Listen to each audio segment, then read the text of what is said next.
Oh boy, where were we? Continue. Wait a second. I think we were done with chapter 00. So now we can go for new chapter, episode, chapter 1. I'm up back. Let's go. Blood Drive. Chapter 1, Returning. Returning to where? Don't know. Let's go. Come on. We played the goddamn game. A day had passed since the events of Chimorenjaku's South Apartments. This was to be a significant turning point for me, and Vegeta might have been a part of it from the start, except that fate seemed to have other plans for him. Miss Kwan, I have something pressing I need to get to, so if you'll excuse me. Miss Kwan, I have something pressing I need to get to, so if you'll excuse me. No, you sit back down, Satoshi. Your score on that algebra quiz yesterday was rather embarrassing, don't you think? Like an owner training a puppy, Kwan gave him a strong glare and held up her index finger in reprimand. For the next hour, I'm going to give you a personal lecture, and you're going to listen, and then the next quiz will be a snap to pass, right? But aren't you an English teacher? Isn't algebra a little outside your field of expertise? Anything's possible if you put your mind to it. Yeah, okay. She seemed a little taken aback by that remark, puffing up her cheeks like a chipmunk in protest. But Miss Kuon, it's startling how alike she and Miss Yui are. I'm sorry. Looking both bemused and guilty, Vegeta tried to get up and leave his seat in one swift motion, but he was quickly and easily caught, lifted up and forcefully sat back down.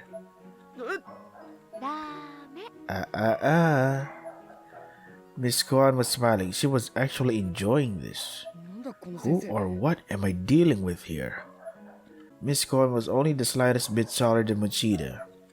This did make her taller than the average, but her arms were small and frail. There seemed to be no way she could possibly have lifted someone of his build. This whole situation was rather bewildering for him, and he made no attempt to hide his confusion. Now let's begin, shall we? Yes, ma'am. He had no other option. Apparently he was going to be studying algebra for the next hour, come hell or high water. Can we go back to Yumi's part?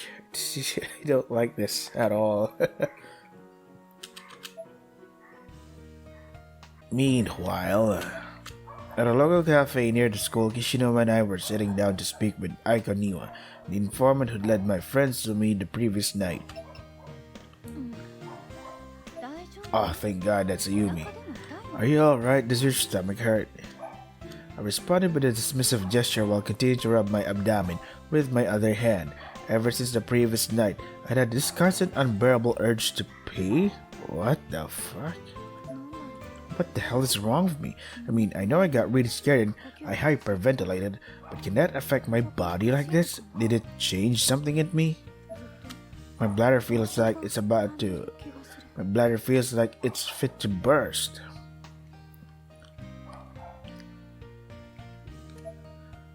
Okay, so where shall we begin?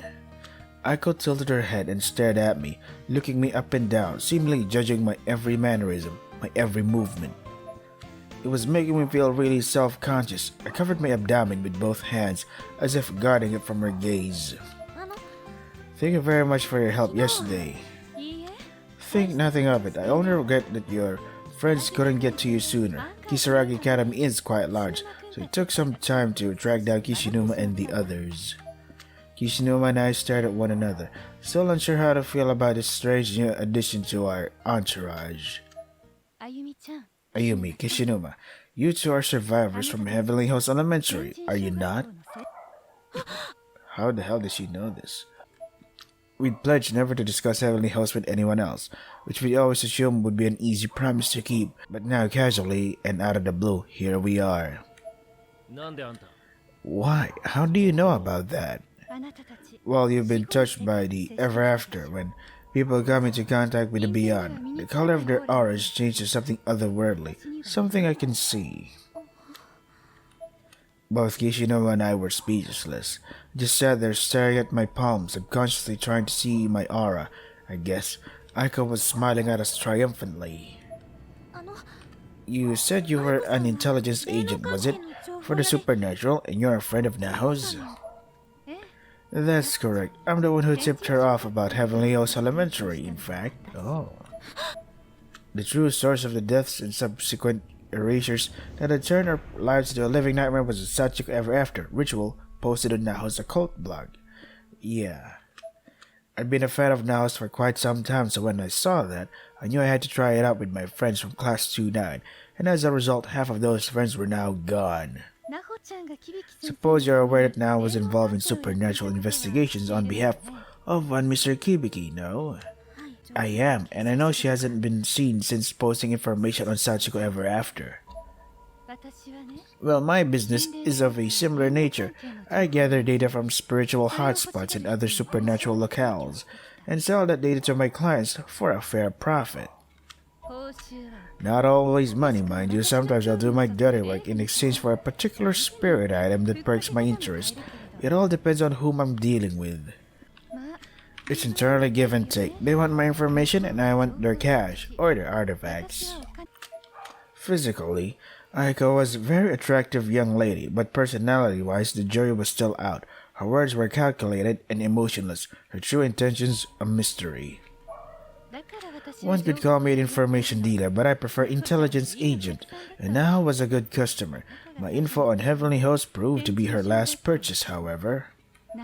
At the time, Naho was single-mindedly excited about Mr. Kibiki's work. She believed he could qualify for some award with the information I found for her. Say, could you tell me, was Naho there in that other world you found yourselves trapped in? I don't understand how Aiko still remembers Naho since Naho died in the cottage school, therefore her existence should also be removed in the present world. That doesn't make sense. Naho died together with Mr. Kibiki. I looked down as I answered. Despite everything she'd done, the memory of Naho's passing was still painful for me. She'd become one of Heavenly Host's lost souls and gone completely berserk. In the end, I was the one who finished her off. I see. I assumed as much. Aiko seemed completely unaffected by this revelation. Her tone remained even and her expression cold and distant. Honestly, I had about enough of her by this point. She was so devoid of empathy, it was almost offensive. I was genuinely starting to get pissed off. And you're okay with that? I do feel sorry for her, don't get me wrong, but I had a strong feeling things would end this way. There's no point in lamenting that for which I was fully prepared. Kishinuma continued to stare intently at Aiko with his own brand of cold, emotionless eyes. He was oddly quiet, though his anger was palpable. I clenched my fist. What about this girl? I believe she performed the ritual alongside Naho. Did you see her there as well? Is she talking about Sayaka? Yeah, she is. Nice. Aiko showed us a photo of a girl named Sayaka. Ugh. No, I can't say I've ever met her. I see. Aiko's expression was so unfaltering, you could carve it in stone.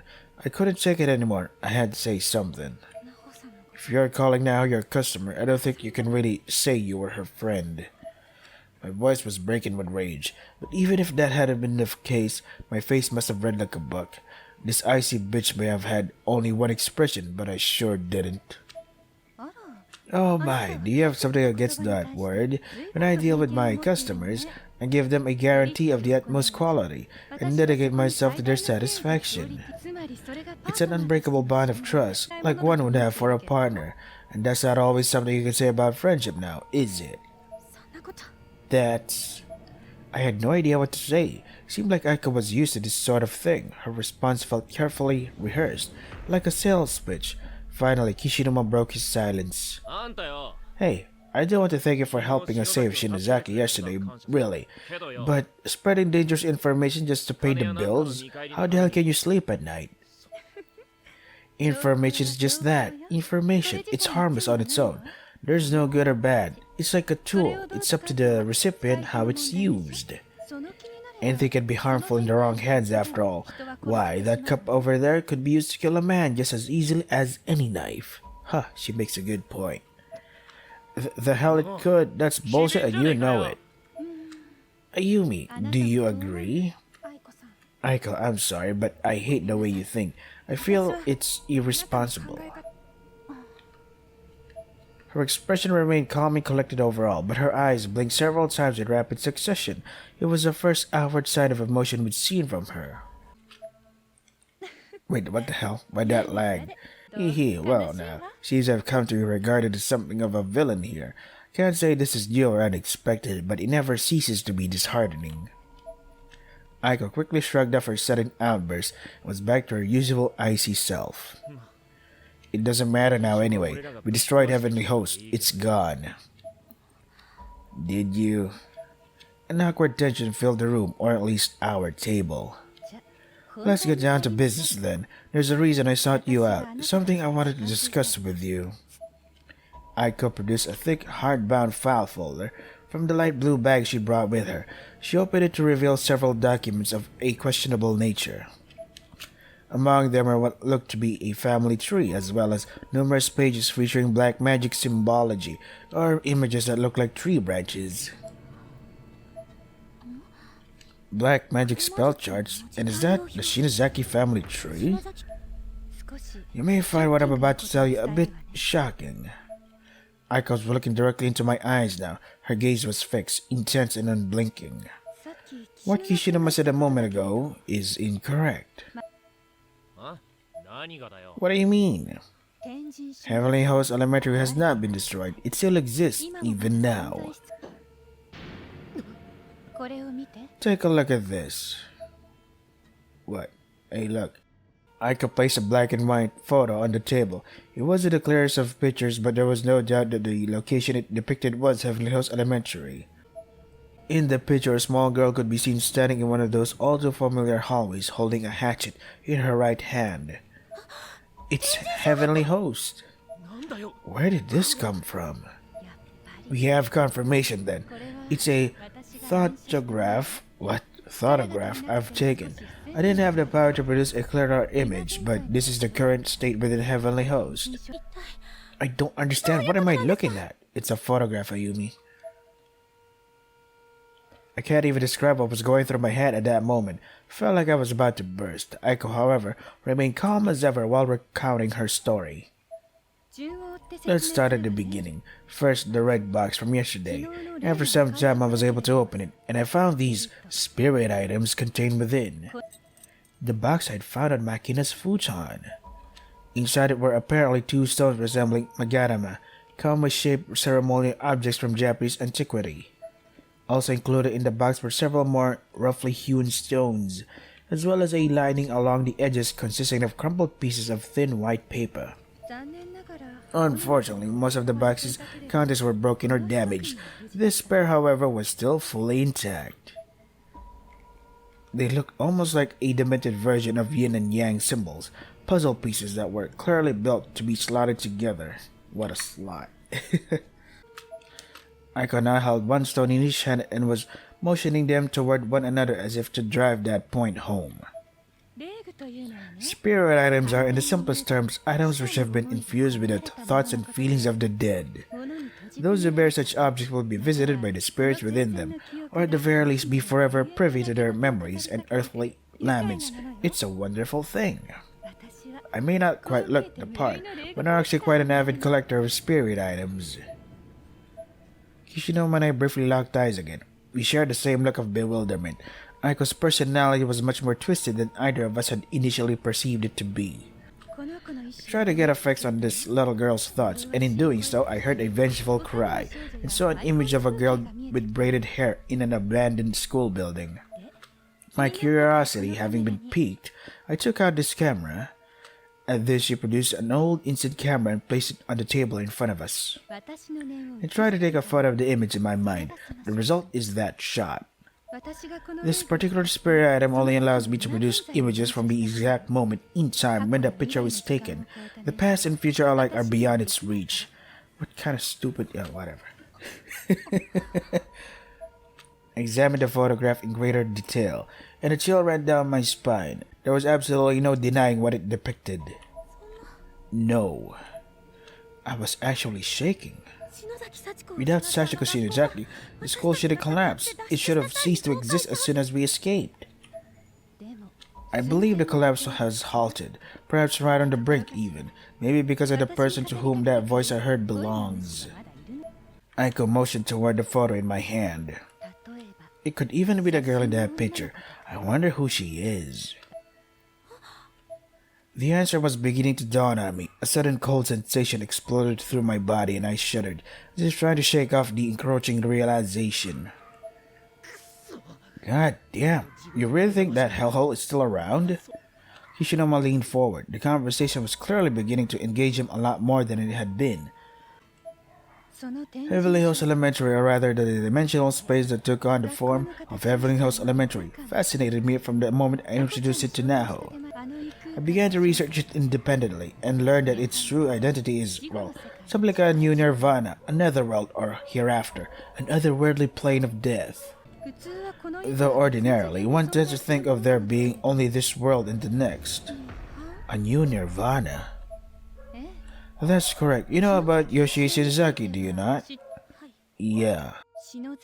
In our claim, the Shinozaki estate wherein the grimoire known as the Book of Shadows was located. Yeah, that stupid fucking game never focused on the Book of Shadows. Why is it even called that? Yeah. Why? How could she know about that? A million thoughts, a million questions were running through my head. I was speechless. All I could do was sit there and hear her out.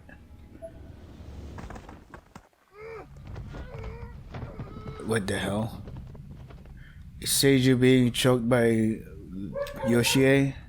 It was like a muffled scream or a moan of agony, the sound you make when you want to make a sound but are barely able to.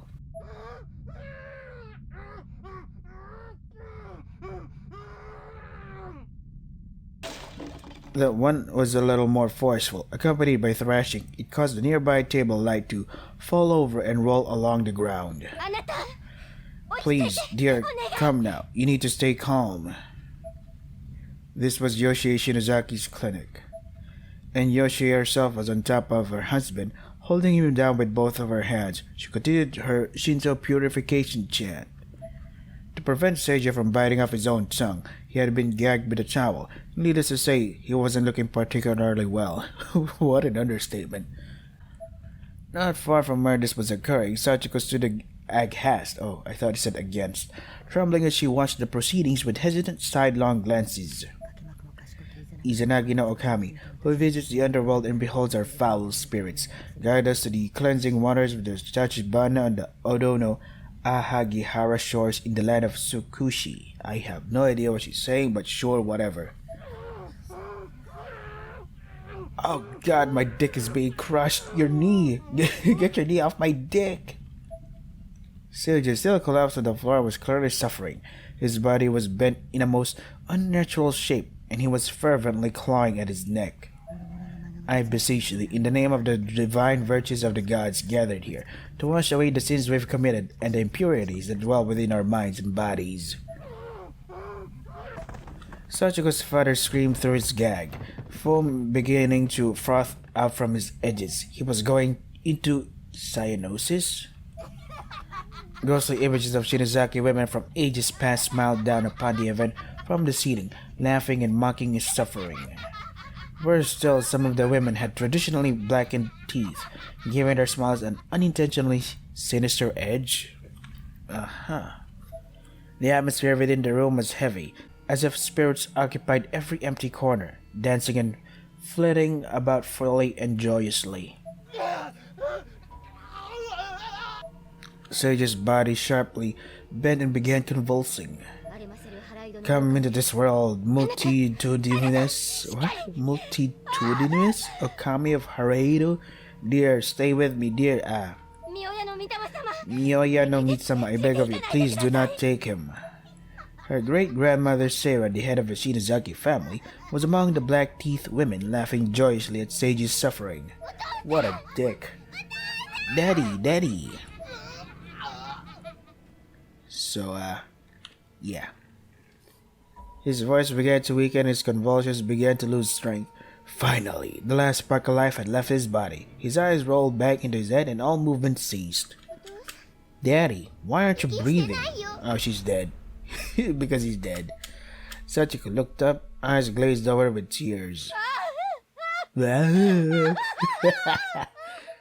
Yoshie too was stricken with grief and despair. This is what it means to be a Shinozaki, to be part of the cursed bloodline. All men who marry in are guaranteed to die quickly. Not even Yoshie could circumvent that fate. There you go. So she turned to the forbidden book, an item she and her family had been protecting for generations from those who might misuse it. Now, the very one protecting it is now going to misuse it. Yeah. The Grimoire, the Book of Shadows. Yeah. To lose a loved one was a fate she feared more than anything else, so she tried to offset it through black magic. It was an act of truly absurd foolishness. She must have cared for him so deeply, she would have literally done anything to see him again, no matter the cost to her own immortal soul. Aiko stared deeply into my eyes, seemingly fishing for a reaction to her tale. But then, what happened next was almost beyond belief. I continued listening, unknowingly stroking the wound on my thigh as unpleasant memories of my foolish run-in with black magic resurfaced. The Shinozaki blood that flowed through Yoshie's veins was more powerful than anyone could have known. Its energy spawned something much different than what Yoshie intended. By which, of course, I mean... I instantly knew what she was going to say.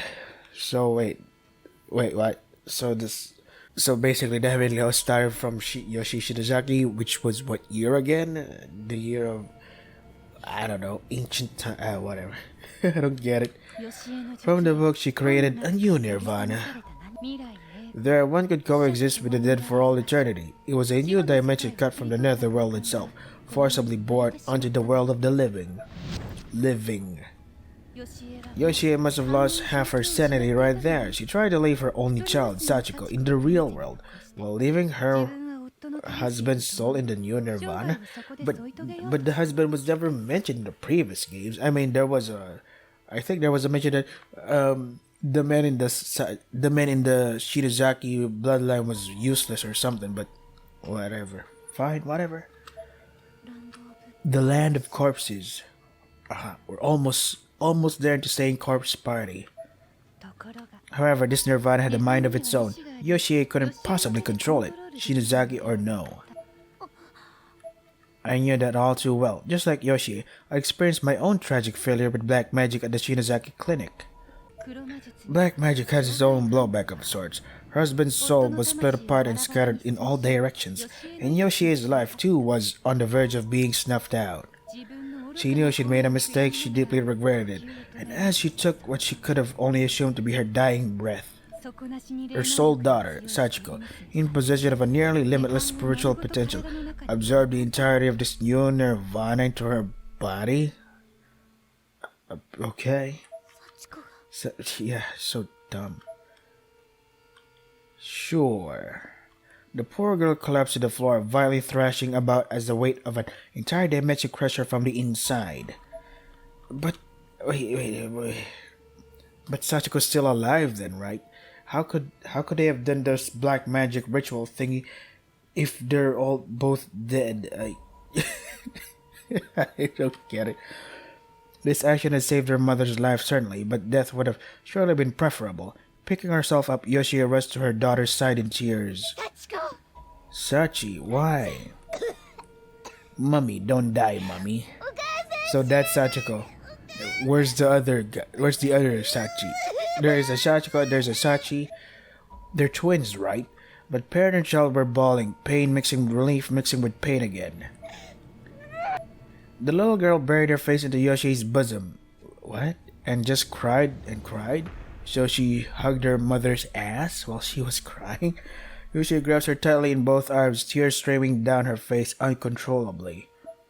By this point, Sachiko's body began producing a dark blue aura. What? I'm sorry, Sachi, I'm sorry, Mommy was wrong. Mommy has you.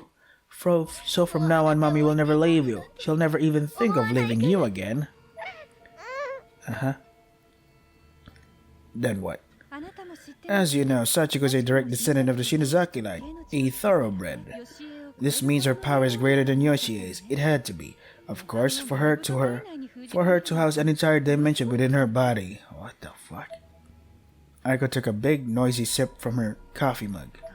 At the time, she must have been the strongest practitioner of dark arts in all the world, little girl or no. Yet despite that, she wound up dying. That's right, the same day Yoshi fell and died, Sachiko disappeared. That was 50 years ago now. Is it because of the principal that choked them or something? What? They were both killed by the principal, yeah. Just as I suspected.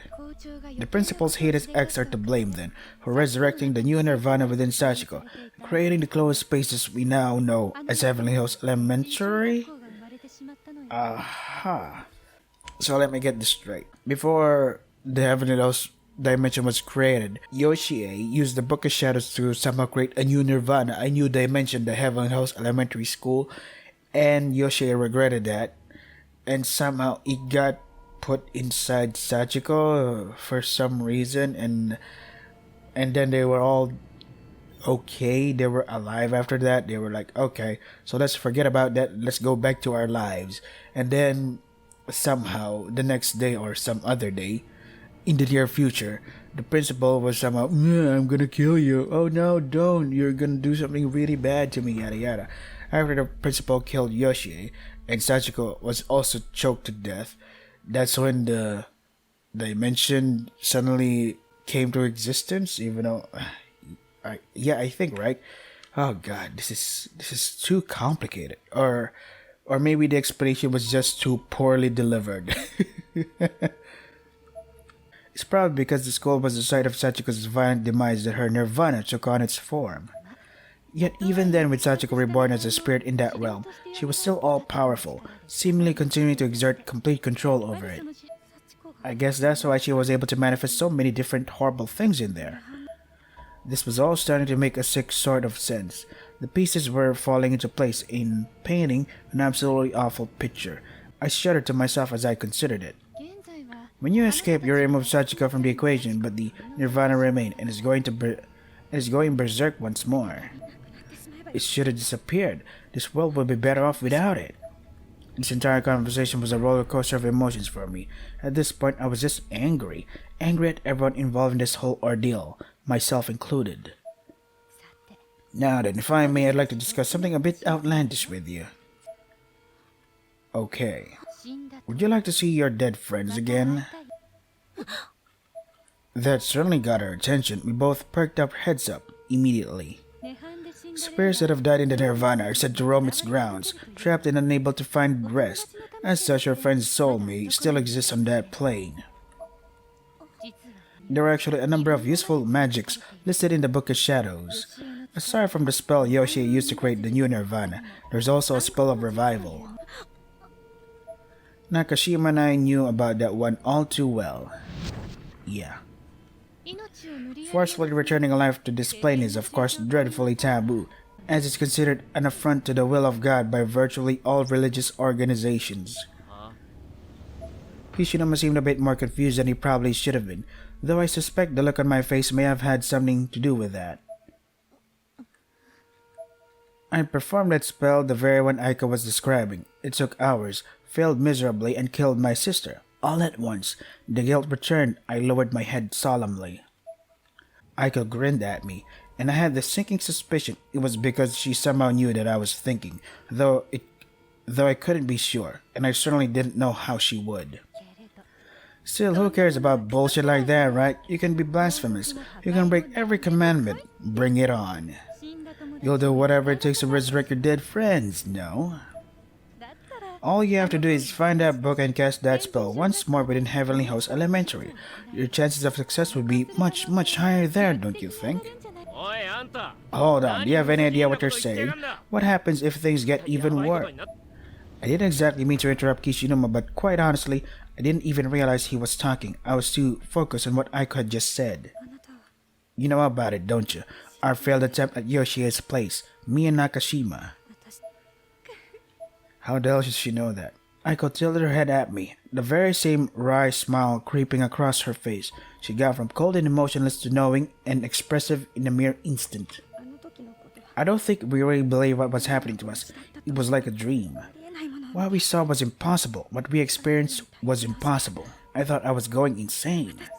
It shouldn't have been possible. We shouldn't have done it. I want to put all of this behind me.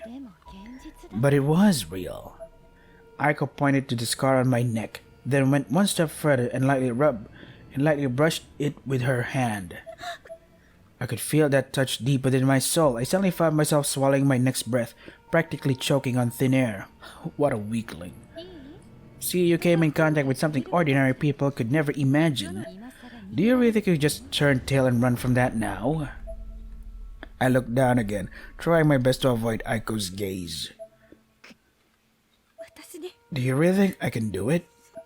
When had I started crying? I raised my head again, intent upon looking deep into Aiko's eyes. She answered my question, but she looked so blurry through my tears. I could tell, though, that she was smiling at me. It was the same expression, her new standard. I'm not quite sure what you're talking about. Can you be more specific? Can I really? Yeah, what is it? I want to hear you say it. What exactly is it that you wish to accomplish? Can I bring everybody back? Nicely done. Aiko patted my head as one might a dog's after a successfully performed trick. What a bitch. What the Grimoire produces are miracles, spawned from the wisdom of the witches, and these miracles hold the power to bend fate. Even if that fate is set in stone, so to speak. You are a descendant of the House of Shinozaki, a family of immensely powerful practitioners of magic, and since Hinoe is no longer with us, this is something only you can do. My confidence was being bolstered by the minute, though in retrospect, that was likely Aiko's aim. Nonetheless, if there were still something I could do for my friends... But wait, I don't even know where the Book of Shadows is anymore. Plus, you're no longer able to travel to Heavenly Hills by way of the Sachiko in Ever After ritual. Now that Sachiko's gone, correct? Yeah, that's right. That's what Yuki said anyway. Yuki Kano, a girl from the school. Aiko once again placed the bluish-white Magadama stones from the box in either hand, this time fitting them together, though not quite the way they were supposed to interlock. That's where these come in. What are they? Come on, you don't tell me you can just go to the Heavenly Host that easily. What is the point of having a fucking ritual then, if that's the case? They house an exceptional amount of spiritual energy, as one would expect, given that they're spared items from the Shinozaki line. The voice I heard told me about them. They're called Ever After Stones. Ever After Stones? Yes, Ayumi. I leaned forward despite myself. The name sent a shiver down my spine, but now that I'd heard it, I had to know more. These two are one, fit them together like puzzle pieces in chant. Nirvana is summoned the dead, and all who are in direct or indirect contact with them will be spirited away. We both flinched at her chant, but Aiko just smiled. She must have intentionally oriented the stones the wrong way so the charm wouldn't activate. Yeah, I was like, wait, you can? Why haven't you? It's the same when you return. She tossed the stone she had been holding in her right hand into her left, where it clacked together with the other. Strange, isn't it? This girl taught me the technique herself. Aiko gazed longingly at the stones. She was clearly utterly enamored by them. It seemed as if they were the key factors in unleashing her newfound emotional expressiveness. But my focus was elsewhere. Without a doubt, the items Aiko now held in her left hand were extraordinarily dangerous, possibly the most dangerous, horrific objects in the entire world. God damn it, how long is this part? However, while Aiko was arguing them with her left hand, her right was feeling around for something in her breast pocket. Can I? Nope. She slowly removed it, producing an old black and white photograph. When had she taken that? It was the same photograph I'd seen at Makina Shinozaki's house the previous night. Jesus Christ, how long is this? It depicted a young Yoshie alongside her mother and Makina.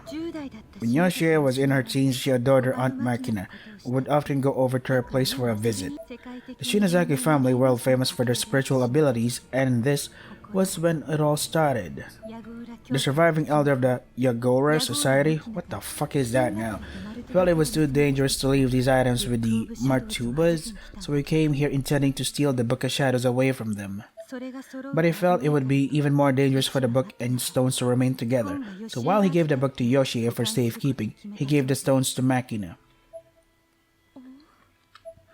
Yagora, Society, Martubas, I'd never heard these terms before at all.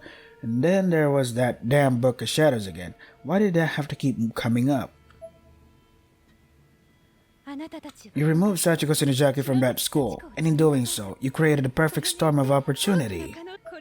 Two-way travel to and from the dimension is now possible. It's no longer a one-way road. A new spiritual hotspot, something not of this world, has been born. She thrust the ever-after stones toward me triumphantly, and continued to make her pitch. Growing more excited by the second, I was legitimately speechless. What could I say?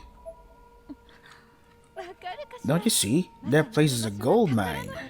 People can no longer claim the world of spirits is fake, or that spiritual investigators like myself are lying. It's all different now. Occult research can be legitimized. I'm even considering bringing people to that cursed dimension on tour if I can, to make a little extra cash. Hishinuma and I both reacted to this preposterous suggestion with a start. She couldn't possibly be serious, could she? I've deleted proxy doll data from Naho's blog, so no one will be able to jump that way anymore.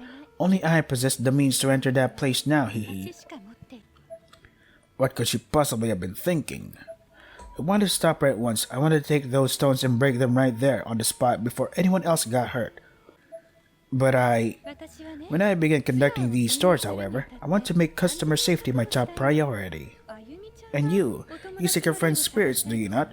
Well, reinvestigating that dimension could help you reach that goal. Our destinations are the same, Ayumi.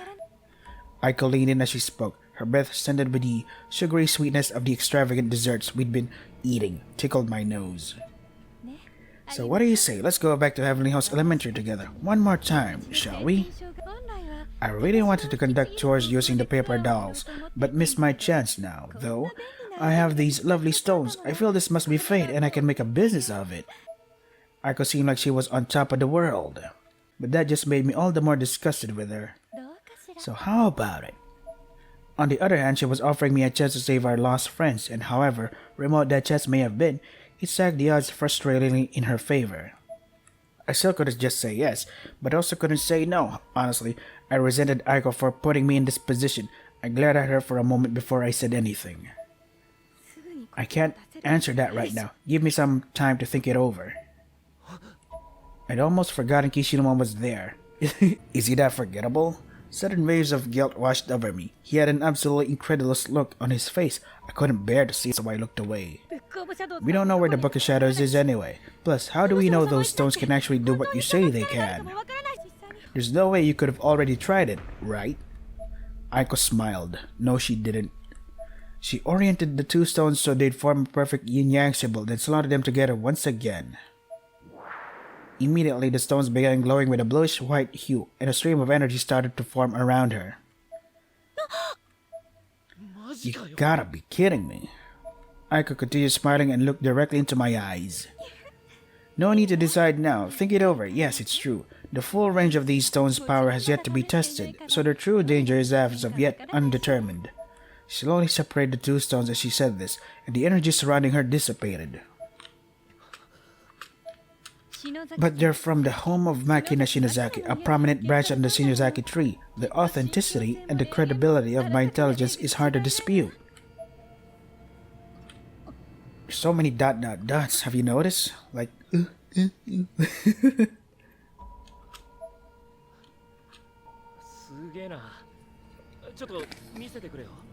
Hell of a thing, can I see them? Hishinuma didn't wait for an answer. He grabbed the ever-after stones from Aiko's hands and began examining them carefully. Hard to believe this is what was in that box. You weren't planning on keeping these stones all to yourself, were you? Aiko seemed taken aback by the question. Way to go, Kishinuma, you managed to catch her off guard. Half the credit for finding them is due to Shinozaki, risking her skin after all. Aiko seemed to ponder these words for a moment. Well then, let's make sure neither of us can go by ourselves. We'll keep each one of the two stones. See? More dots. Have you noticed that? Alright, give me one, Kishinuma. Sure thing. Kishinuma popped one of the stones in my hand, then slipped the other back into the drawstring pouch Aiko had brought them in and closed it up. There. He then casually handed the pouch back to its rightful owner. Feel free to give me a call anytime you'd like, and don't worry, I'll even help you find the Book of Shadows, free of charge. Aiko flashes the biggest, most gregarious smile I think I'd ever seen. And when we do find it, you will go with me, won't you, Ayumi? I closed my eyes and gave something like a half-hearted half nod, lowering my head without raising it again. It was interpreted as a yes, but I'm not sure I meant it that way. Good, that being the case, it's on me today. Aiko got up and grabbed the check. No, I'll pay for mine. I took out my wallet. I had the desire to owe this person anything. Aiko just smiled. Dutch it is then, hehe. Oh yeah, I almost forgot. I'd like you to have this. Aiko handed her photograph to me. No, it's not going to bite you, and I'm not asking any money for it, so please just take it with my blessing. Wow. Okay. I despise her. Me too. Suzumoto, Shinohara, Marshiga, and Miss Yui. As soon as I'm done with those four, I'm breaking the stone. Yeah, I'm right there with you. Better make sure to break the other one, though, too, while you're at it. As if he'd been waiting for this cue, Kishinuma pulled the other stone from his pocket. Kishinuma? She doesn't know what it's like in that school, I mean. She was actually getting excited about going there, so I helped myself when she wasn't looking. Or maybe that was all part of the plan. Kishinuma, that's amazing. You're terrible. Hey, serious business calls for serious action.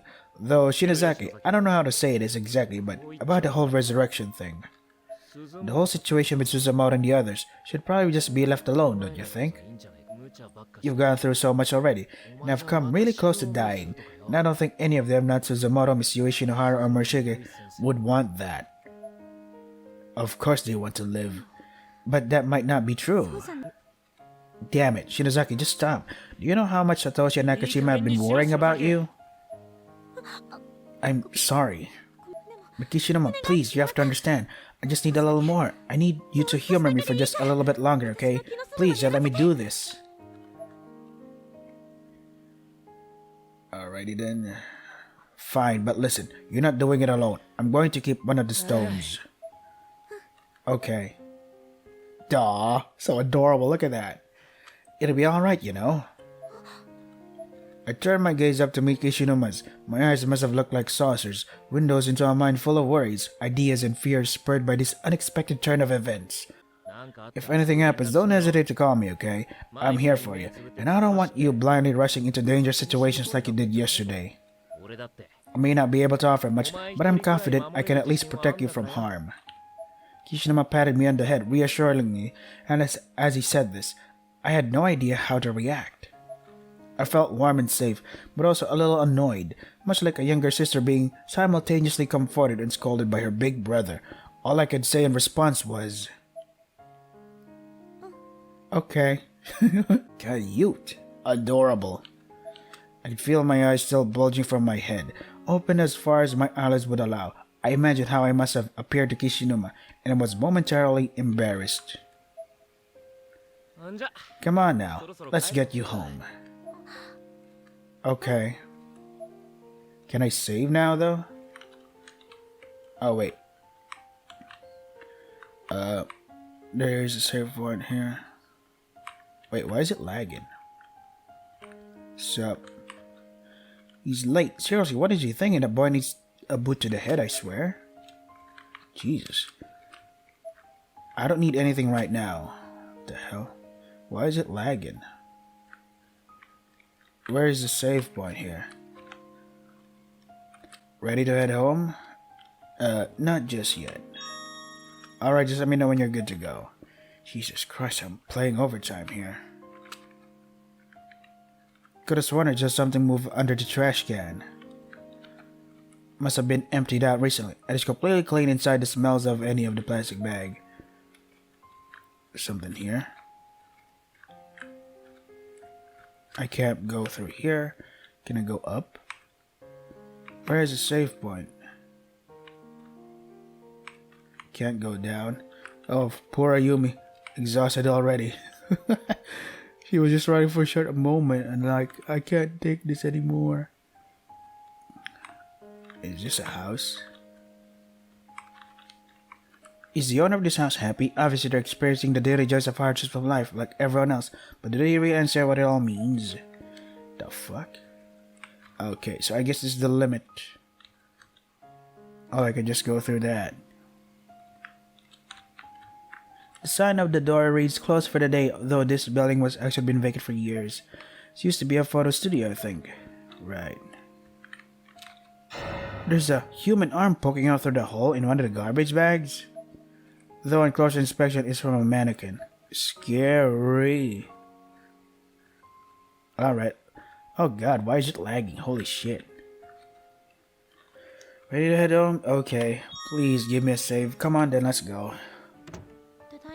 I'm home. Hey there, home. Welcome back.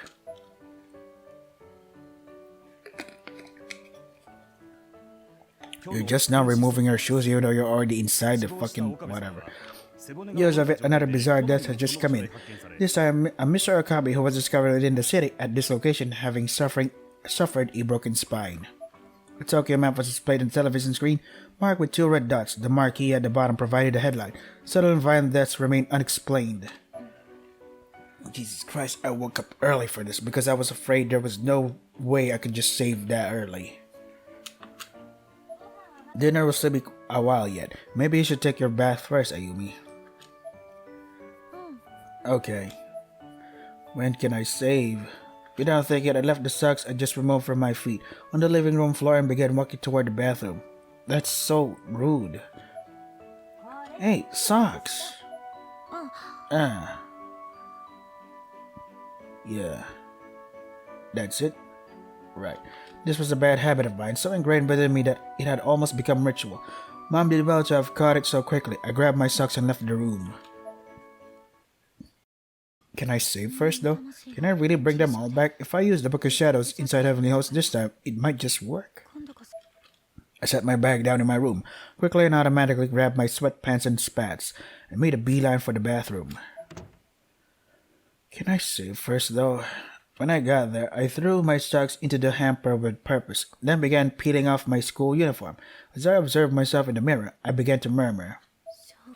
Blowback. If I'm not careful, the same thing could happen again. Those burn marks on my neck and arms were eternal reminders of what I had been through at the Ishinozaki estate. I could clearly remember the agony I went through as they formed. Yeah, there are marks on her neck. I don't see any marks on her arms, though. I remember watching them sear into my flesh out of thin air, blood spreading from them as if I'd been knifed. I've only survived because Hinoe sacrificed herself in my place. Shit. When can I save? I have to do it. I tried to force self-confidence into my expression. When it wouldn't come, I stabbed my cheeks hard. It was in me somewhere. I just needed to be yanked out in the open. You have to do your best, damn it. Can I save? Please, save. Holy shit. When can I save? I lowered my head into the water ever so slightly, blowing bubbles in the water with my mouth. The pros and cons of returning to Heavenly Host were racing through my head. This is the power to challenge fate itself, to rewrite it. And I'm a Shinozaki, so this is something only I can do. I have to show everyone that I can bring them back. Okay. Are we done now? If only I knew where to find the Book of Shadows. I need to get my hands on it again. You're seriously going to look for the Book of Shadows? Your lack of sense never ceases to amaze you. What the fuck? So this guy just can enter houses? What the fuck? Gasp. I missed that. This was just about the last thing I expected. I couldn't help but scream. It was that same boy who found his way into my room last time. Wearing the exact same clothes, he spoke to me without once turning his head to look in my direction. So this guy never showers? So you know about the Nirvana now. You finally piece it all together and realize what you have to do. He smiled, still facing away from me. It was a confident yet sinister grin. Why and how? Hiding one's presence is about as basic a spell as they come. There's no need for the blown gasket. As for why I'm here, it's to remind you of who you are and what you have to do. Your bloodline carries with it a certain responsibility after all. You. Huh? pervert, stalker, molester, I'm calling the cops. Yeah. My face had to have been as red as fire by this point. Shut the fuck up, titless. Who you calling a pervert when you got the body of a grade schooler? Ain't nobody gonna wanna see a washboard like that. What? That's the that's what ticked her off, and not because he was in there. Okay, whatever. My head felt like now housed all the blood from my entire body. I imagined myself white as a sheet below the neck, and it's flashing right above it, on the verge of a megaton explosion. Just listen up. The Book of Shadows is back in the Nirvana. It happened when you messed up at the Shinozaki estate. Okay then. He handed me the photograph from Aiko. When did you... What are you trying to pull? Just look at it, you blind bitch. Here, right the fuck here. I grabbed the photograph from his hands and as aggressively as I could muster, then backed away slightly, putting as much distance between me and him as humanly possible. So, her mother never heard her scream or something? That's weird. It was definitely the same picture of the little girl holding the hatchet and that Aiko had showed us earlier, but now I noticed she was holding something in her other hand too. It was a hardbound book, around the size of a typical desk dictionary, though I could barely make it out. There was a certain aura to it that looked awful lot like a face. Sure it does. God, it is. Now, if you want to use its power, you gotta go back to the Nirvana, or should I say back to Heavenly Host. Jump over there and get the book, and then maybe, just maybe, you can make your wish come true. He stuck out his hand and pointed directly at my face, then slowly lowered it down toward my abdomen. He was now inexplicably pointing at my lower body, but as soon as I started to get self-conscious, he flipped his hand over and opened it, exposing his palm. There was another piece of 10-yen gum cup there, the same kind as before. I'm not sure why I took it, but I did, without even thinking. As soon as the exchange was made, he immediately turned toward the bathroom window, apparently preparing to make his escape. Who are you? And why me? My question seemed to stop him in his tracks. Aren't you going to explain all this? I was about to drop my guard, especially given the obvious advantage this boy had over me. But he didn't seem like he'd come to attack me or anything. Rather, it was almost like he was trying to lead me somewhere, to show me the way. I can't answer that just yet. He turned his head toward me enough that I could catch a brief glimpse of the eyes beyond his hood. They were ice blue in color, but gentle and sincere. What? Isn't he the bad guy? He smiled once more as he leaped out the bathroom window. I was kind of dumbfounded. I had no idea how to process what had just happened. Okay. What's wrong? Well, that took a while. What's wrong, Ayumi? Are you okay? Mom barged into the bath, brandishing a broom. It was probably the first thing she could find with which to fend off potential intruders. Too bad she hadn't been just a moment quicker. All I could do was squat on the cold bathroom floor and stare at her with hollow eyes. There was no way to adequately explain any of this to her. Just say you found a rat or something. Are we done? Oh shit. It was late at night and I still hadn't bothered changing out of my school uniform. I needed food though, so I decided to hit up the convenience store on my way back home. I picked up a bottle of olives, a pack of tofu, some mineral water and other various things to keep me going for a while. The hell's this? I could hardly believe it. There was actually an occult section at the damn mini-mart with all kinds of stupid stuff like spirit talisman magnets and anti-demon wards.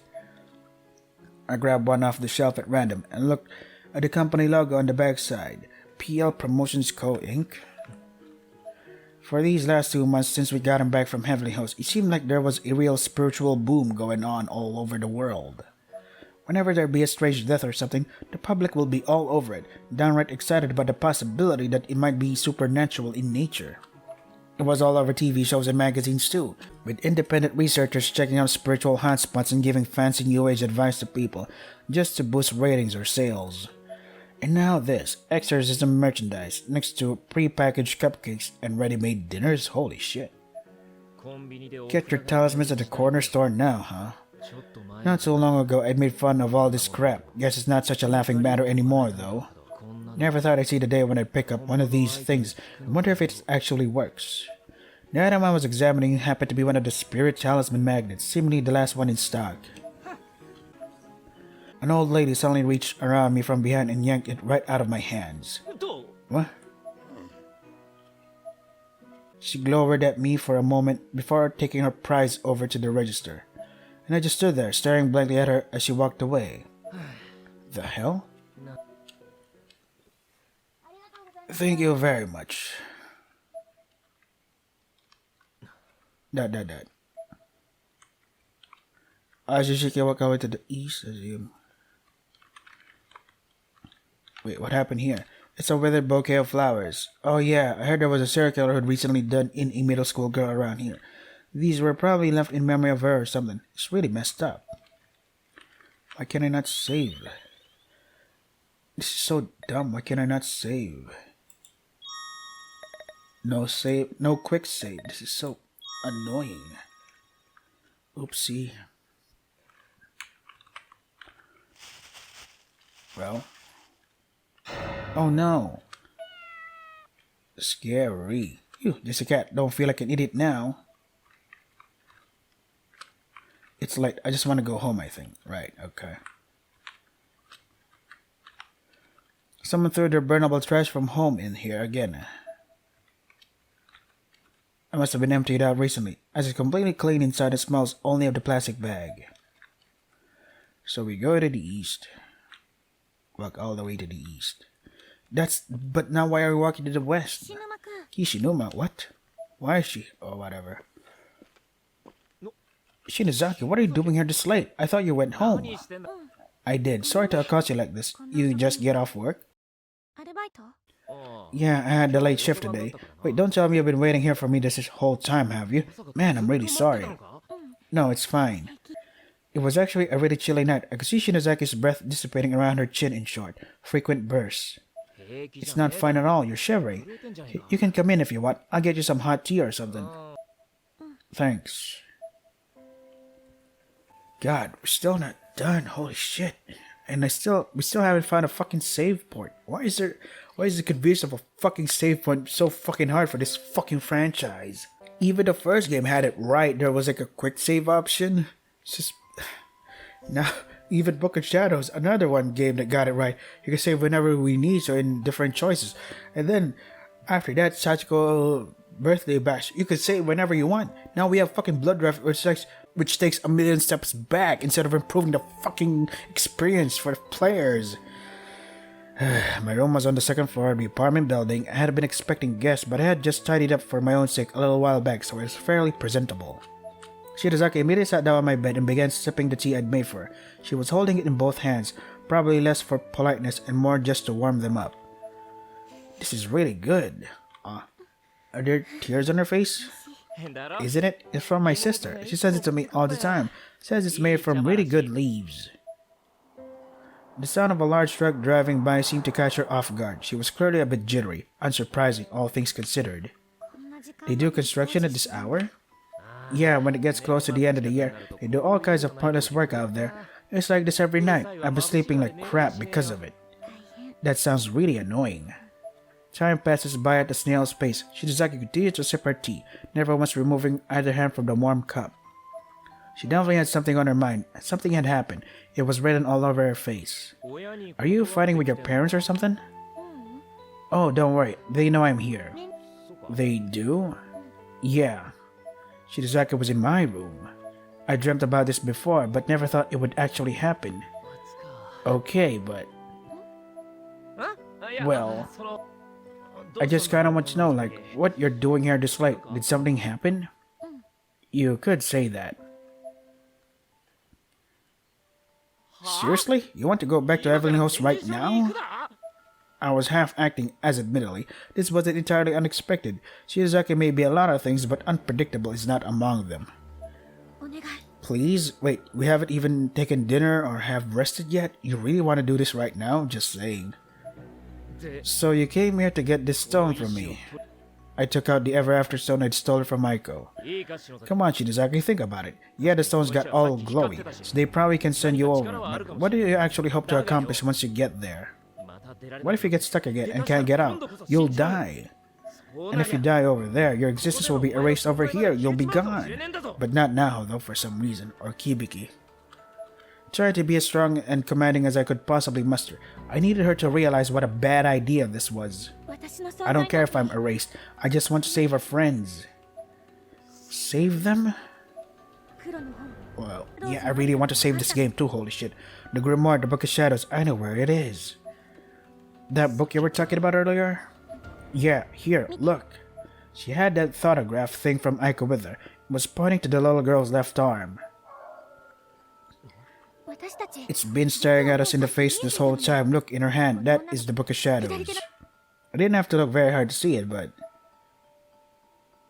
Okay, so she's carrying a book, fine, but do you have any proof that it's the Book of Shadows? No, but I don't think it could be anything else. What about the Book of Abon from the previous game, Sachiko Birthday Bash? You don't think... We just have to go to Heavenly Host and get it back. Then we can save everyone's souls from the Nirvana. We can finally resurrect Suzumoto and the others. How could I argue with that? There were so many assumptions being made, but she was so sure of herself, so certain that this would work. She wasn't about to listen to reason. Scary. Shirazaki shook her head furiously, like some sort of violent shudder. It almost seemed like she was trying to shake something loose from her mind. But can these rocks actually take us back to Heavenly Host? That girl, Aiko Neo, was it? There was something just not quite right about her, don't you think? Well, we won't know that until we test them now, will we? But if they do work, the souls of all our friends are on the line, and I believe we have a real chance of saving them. She still had deep scars all along her arms and legs and neck. Anyone could tell at a glance she'd recover from a serious accident. She sounded so self-assured, so self-confident, but it was hard to take any of that seriously. This was the first time in my life I'd found myself tearing up over someone, not being embarrassed that I was crying. Holy shit, the things I do for this fucking game. I sacrificed my sleep because I knew this was gonna be a long while. Oh, fuck this game. Honestly, it surprised even me how deeply I cared about Shinozaki and how much I just didn't want to lose her. My eyes were getting hot and glazed, and I felt utterly helpless. I can't talk about this with anyone else, but you trust me, Kishinuma, don't you? What about the others? Yeah, oh, you know what? Fuck them. Let's make this Ayumi-centered. I love it. I was at a complete loss for words. I found myself literally scratching my head, trying to come up with a good answer. This was Shinozaki, and she had come for me for moral support, for encouragement, for peace of mind. It was really the first time she ever truly relied on me, ever truly counted on me. I knew then what I had to do. Damn it. You know what we went through in that piece of shit school. There's no telling what might be waiting for us over there now, but if you're sure about this, we should do it. Honestly, I have no idea what the hell you're thinking, but I promise you one thing, and I intend to deliver on that. What one thing? That I'd protect you, no matter what. Shinozaki and I stared into each other's eyes for a moment, each of us trying to figure the other out. Don't worry, everything will be okay. I tried to force a smile. Shinozaki had basically curled up into a ball at this point. Her tiny body collapsed in on itself for support, but now all of a sudden she unfurled herself and glared at me. I couldn't tell if she was mad or happy or what. Her eyes were either like daggers or saucers. Couldn't really make out which. Maybe she'd come here expecting me to actively shoot down her ideas or something. Maybe she thought she'd be alone in this. Maybe she figured out what I was up to. Or maybe she'd been expecting me to say exactly what I'd said to her. And maybe it annoyed her. Either way, tears began to explode from her eyes, so quickly that red bags were forming under them almost instantly. Ow, my neck! She then turned her back to me, all with one seemingly unconscious spin of her body. Shinozaki, are you okay? During the day, you remember when you patted my head? She seemed like she was trying her hardest not to let herself cry, though it wasn't exactly working. I did? Yeah, you don't remember? She paused, seemingly waiting for me to answer, but I had no idea what to say, and absolutely didn't want to say the wrong thing, so I just stood there like a dolt. Never mind then. If you don't remember, that's fine. Finally, she turned back to face me, her tears mostly dry. Still, a little self-conscious about crying, though. She kept her eyes closed, a telltale frown, belying her confidence. There was obviously something between the lines for me to read here, but hell if I knew what it was. Here, let me see your stone. Okay. Shinozaki removed the Ever After stone from her pocket and placed it squarely in my hand. I positioned it next to my stone and stared intently at the two. This was the turning point. What I did next could decide our fates. I couldn't mess this up. Well, what happened next? Outside my window, I could still hear the sound of construction vehicles driving by. It was now or never. In as close to one solid motion as I could manage, I opened my window and chucked the 2 stones out into the road.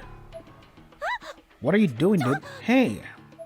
I timed it perfectly, and my aim couldn't have been better. Another truck was just about to pass by, and the stones were immediately in its path.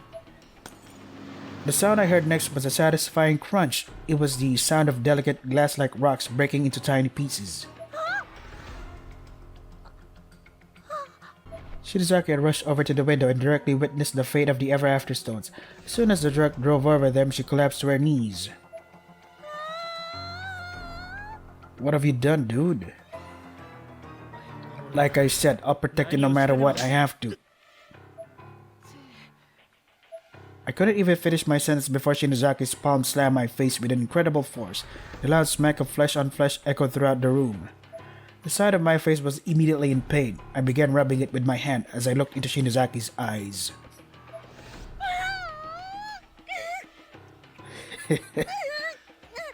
Her face was filled with tears and her nose was running. She was breathing so heavily her shoulders were bobbing up and down. I never should have trusted you. Shinozaki, listen, I was wrong to believe you'd help me. I should have known better. She was absolutely hysterical with rage.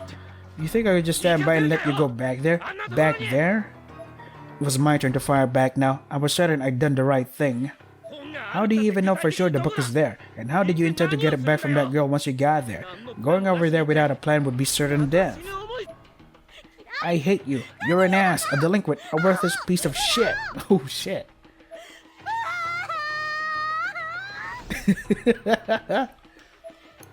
Leaving me with those hurtful words, Shinozaki then pushed past me and ran out of my room, crying like a child the whole way. I stood back up again, rubbing my cheek where I'd been slapped. A worthless piece of shit? Ow. Oh my god.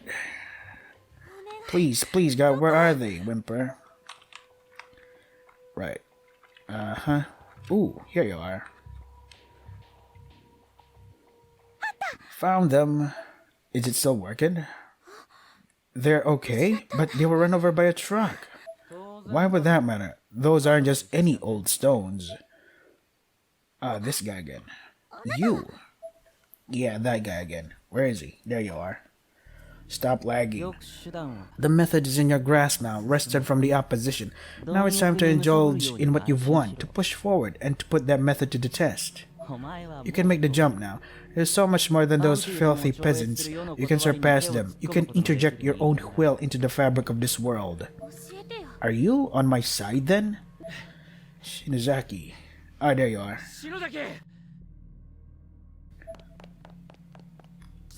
Hishinuma. I'm miles ahead of this trash. Who the hell? Is that guy I passed in front of Shinozaki's place? And? They're still intact? Damn it. Shinozaki, give them to me. No. This has to stop. You can't go over there. How many times do you think you can cheat death before death wins? No. Stand up. Hand them over, damn it. No. There you go. Ooh, wait. The wall breaks. Holy shit, then his back must have been broken. He's probably dead. Yeah, really? That's it? Come on, Ayumi. More noises, please. They're hilarious. Bad dog. Ayumi, you asked if I was on your side. I am. I'm your guardian. Sure you are. I was, as your sister's protege. I owe a lot to her. My name is Misuto Kiriya of the Yagora Society. Alright. You were my sisters? Good girl. You remember the chance to unlock their powers, don't you? Was there? Then let's get started. Let me see those stones. Come on. Come on. Oh, for fuck's sake, come on, really? 俺にしっかり Hold on tight to me, and here, a good luck charm. Don't lose it. ほら What is that thing? A save point? Obtain Misuto's charm, the Argus Cube. Fuck. Shirazaki, don't go. Don't. ごめん I'm sorry. You don't need to worry about me anymore. Shirazaki, you should live the life of a peasant. It's only fitting. やめて Stop. So, that's it? Uh-huh. 涅槃よ Nirvana, I summon the dead. Shirazaki. Yeah. Oh, great.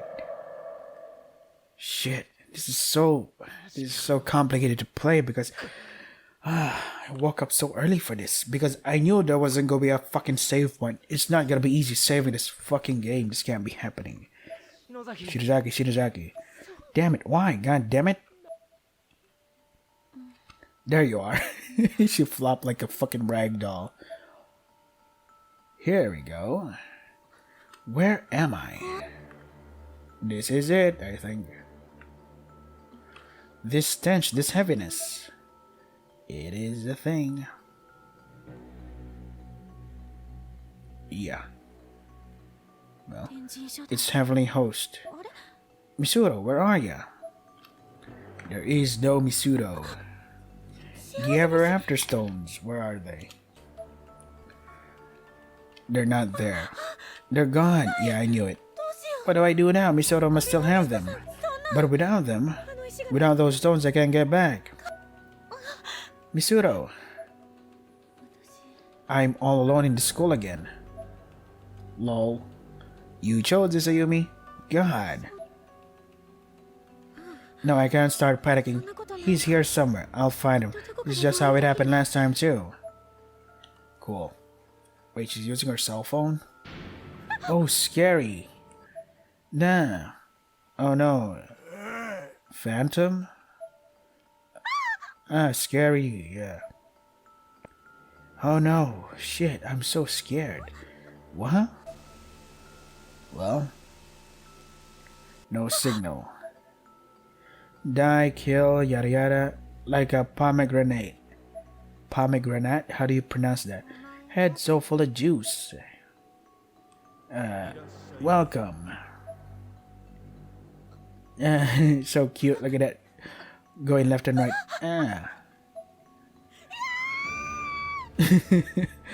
Her portrait says no, but her sprite is like, meh. Okay, then. I can move now, right?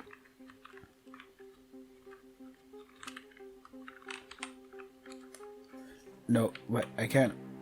Heavenly Host Elementary notice all faculty students due to risk kidnapping, caution, had committed all. He sees the victim was taken quickly and unexpected. Please remain alert, aware at all times. The horrible things written on the blackboard are glowing so brightly. They almost seem to be backlit. Even inside Gogan, the malice remains. Hello there. Is the ghost here? Come on, show up. There are large quantities of long black hair stuffed into the cabinet. What, no ghost? Fine. Boop, boop, boop, boop, boop, boop. What, no loose board? Right. Open up. And then what? It wasn't this dark last time. Ah, good thing we have a flashlight. Wait, there's a clock now? Okay. There wasn't a clock like that in here last time either. Guess things are really different now. I hope Misura has gone too far. Don't even know his phone number. Yeah, because that'll help. Actually, I should leave a message for him. To who? Whose message? Oh, thank God, a save point. Misura, it's Ayumi. Please call me this number. Good enough, I think. Now let's see if I can find him anywhere. Let's save here. Oh, thank God. Holy shit. Override. So yeah, this is Blood Drive. Holy fuck. The only complaint I have is the lack of decent save. Shit, this is gonna be a pain in the ass to play. I mean, yeah, this is not good for my sleep, but I want to see more of this because of how fucking hilarious this is. Yeah, this is Blood Drive. Please give me an easy way to save. Holy shit.